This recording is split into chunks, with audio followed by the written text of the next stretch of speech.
আজকে আমার গুণবতী স্ত্রী আমার পছন্দের এই গিনি কুমড়ো দিয়ে এই প্রথমবারের মতো খাওয়াবে গরুর গোস্ত দিয়ে।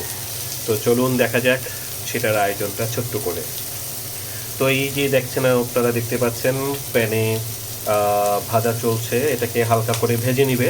নেওয়ার পরে যে চেহারাটা এটা পেয়েছে, অত্যন্ত চমৎকার লোভনীয় চেহারা হয়েছে। মনে হচ্ছে খালি চিবিয়ে খাওয়া যাবে, এবং অবশ্যই খাওয়া যায়। তো এই কুমড়ো ভাজা দিয়ে এই যে আজকে গরুর মাংসের কুচি, এটা দিয়ে হবে একটি নতুন পদ। আর এই প্রথম আজকে সেই রেসিপিটা আমাদেরকে করে খাওয়াতে চলেছে আমার গুণবতী স্ত্রী। তো দেখা যায় স্বাদটা কেমন হয়, রান্না শেষে জানাবো আপনাদের। আর এই হলো আমাদের রান্নার পরের পরিবেশনা। আশা করি দেখতে যেমনটা সুন্দর হয়েছে, খেতেও তেমনি সুস্বাদু হবে।